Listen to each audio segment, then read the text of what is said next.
এবার হাওড়ার ব্যাটরায় বোমাকে বল ভেবে খেলতে গিয়ে বিস্ফোরণ, গুরুতর আহত হয়েছে 9 বছরের এক বালক, যার ডান হাত ও ডান চোখে আঘাত লেগেছে।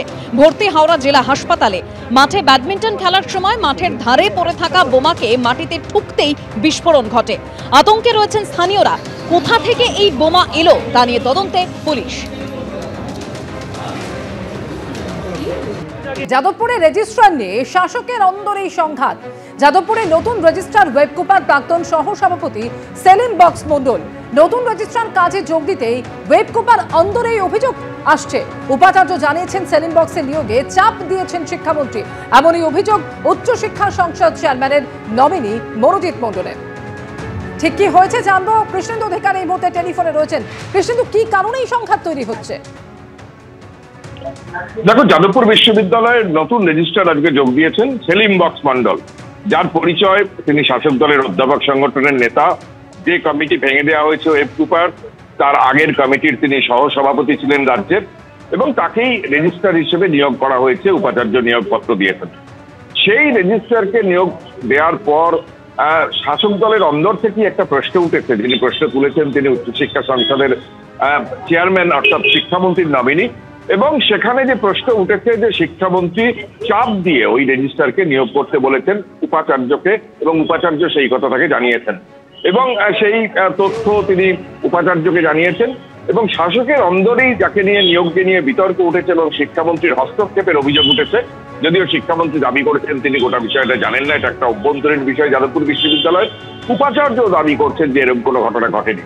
কিন্তু যাদবপুর বিশ্ববিদ্যালয়ের একজন রেজিস্ট্রার নিয়োগ, যে রেজিস্ট্রার নিয়োগে রাজনীতিকরণের অভিযোগ উঠছে, এবং সেই অভিযোগ শাসক দলের অন্দর থেকেই উঠছে। সেই শিক্ষক সংগঠনেরই নেতা তিনি অভিযোগ করছেন যে এই নিয়োগ ঠিক নয়, এই নিয়োগ বেআইনি, এবং এই নিয়োগে উপাচার্য তাকে জানিয়েছেন যে শিক্ষামন্ত্রী চাপ দিয়েছেন, তারপর নিয়োগ হয়েছে। সব মিলিয়ে শাসক দলের অন্দরেই একটা সংঘাত। যদিও শিক্ষামন্ত্রী বারবার জানাচ্ছেন যে এই ঘটনার সঙ্গে তার কোনো যোগ নেই, অভ্যন্তরীণ বিষয়ে তিনি কিছুই জানেন না। ধন্যবাদ কৃষ্ণেন্দু। ওয়েবকুপার প্রাক্তন সহ সভাপতি সেলিম বক্স মন্ডল তিনি নতুন রেজিস্ট্রার হিসেবে কাজে যোগ দিতে ওয়েবকুপার অন্দরে কিন্তু অভিযোগ সামনে আসছে। আর উচ্চশিক্ষা সংসদের চেয়ারম্যান নমিনি মনোজিৎ মন্ডল তিনি অভিযোগ করছেন যে উপাচার্য জানিয়েছেন সেলিম বক্সের নিয়োগে চাপ দিয়েছেন শিক্ষামন্ত্রী।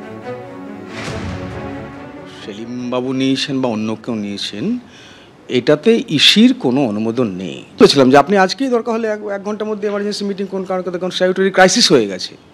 আর ইসি না চাইলে আপনি ইসি মিটিংও ডাকতে পারবেন না, কারণ এখন কোনো রেজিস্টার নেই। ইসি মিটিং ডাকে কিন্তু register with the permission of the vice chancellor. কিন্তু ইসি যদি মেম্বাররা বলে যে আপনাকে এম্পাওয়ার করা হচ্ছে, we can set our own rule. উনি সেটা করলেন না, আমাদেরকে কিছু জানালেন না। Comes first, the vice chancellor May appoint a teacher or an officer to act as a temporary or acting registrar. পরিষ্কার লেখা আছে, ইসির কোনো অ্যাপ্রুভাল নেই। শিক্ষামন্ত্রী আর এই মাননীয় সেলিমবাবু আর উনি একটা কনফারেন্স কল করে বলেছেন, ওনাকে বলেছেন যে ওকে রেজিস্টার করতে হবে না। আর এটাও বলেছেন, একবার বিকাশ ভবনে আমি জয়েন করার পরে দেখা হয়েছি, তখনও বলেছেন রেজিস্টার করতে হবে। এবং মেম্বাররা সবাই আমরা যাচ্ছি, কারণ এই সিদ্ধান্ত কোনো অ্যাপ্রুভাল নেই। উনি যা অ্যাকশন নেবেন, 1 ঘন্টাও যদি বসে থাকেন রেজিস্টারের চেয়ারে, সেটাই তো বেআইনি হবে। এবং ইমিডিয়েটলি ইসি মিটিং ডাকা হোক, ইসি মিটিং ডেকে যদি মনে হয় যে একে করতে হবে, উনি করবে, ইসি করবে। অ্যাপ্রুভাল তো নিতেই হবে, তাছাড়া তো কোনো ফাংশন করতে পারবেন না, এটা তো আইন। যদিও এই অভিযোগ উড়িয়ে উপাচার্যের পাল্টা দাবি যে কোনো চাপ দেননি শিক্ষামন্ত্রী। দিক থেকে কোনো প্রেসার ছিল না, কোন রকম কেউ আমাকে কোন রকম প্রেসার দেয়নি, বিন্দুমাত্র কোনো প্রেসার ছিল না। একাধিক অপশন ছিল, একাধিক নাম নিয়ে আমি পর্যালোচনা করছিলাম। যেহেতু একটা ক্রাইসিস পিরিয়ড, তার জন্য আমি এটাকে 10/6 যে ক্লজটা, যেটা হচ্ছে যাদবপুর ইউনিভার্সিটি অ্যাক্ট 1981-এ ভিসিকে যে পাওয়ারটা দেওয়া রয়েছে, সেই পাওয়ার আমি অ্যাপ্লাই করে 10/6 ক্লজে আমি কিন্তু সেটা এই রেজিস্টার নিয়োগটা টেম্পোরারি, পিওরলি টেম্পোরারি, আমার অর্ডারেও বলা আছে পিওরলি টেম্পোরারি বেসিস, এবং এটা শুধু 2 মাসের জন্য করা। এই জাতীয় তথ্য যদি কেউ তথ্য বিকৃতি করেন, তার দায়িত্ব কিন্তু আমার নয়। শিক্ষামন্ত্রীর দাবি বিশ্ববিদ্যালয় অভ্যন্তরীণ বিষয় তিনি কিছুই জানেন না। আর রেজিস্ট্রার বলছেন উপাচার্য নিজের ক্ষমতা বলে করেছেন, বাকি বিষয় কিছু জানেন না।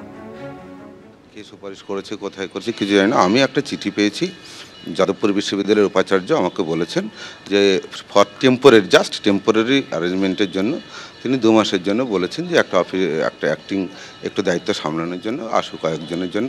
তো আমি একজন শিক্ষক, এই যাদবপুর বিশ্ববিদ্যালয়ের উপাচার্য মহোদয় যদি কোনো একটা অর্ডার করেন সেটা আমি মানতে বাধ্য। ফলে সেই উপাচার্যের অর্ডারের বলেই, নোটিশের বলেই আমি এইটুকু কাজ করার জন্য যোগদান করেছি। আজকে ইসি মেম্বাররা বলছে ধর্নায় বসবেন, আমার কাছে জানা নেই। না এইটা হলে কি বলবেন? সেটা তাহলে সীমান্তে কোনো যদি বক্তব্য থাকে নিশ্চয়ই সকলেরই সব অধিকারীর আছে, তো সেটা আমার জানা নেই। কী জন্য বসবেন সেটাও আমি কিছু জানি না। আর যদি যেখানে বসবেন বা যাদের সঙ্গে কথা বলবেন তারা নিশ্চয়ই এই প্রসঙ্গে বলবেন। এবিপি আনন্দ, এগিয়ে থাকে, এগিয়ে রাখে।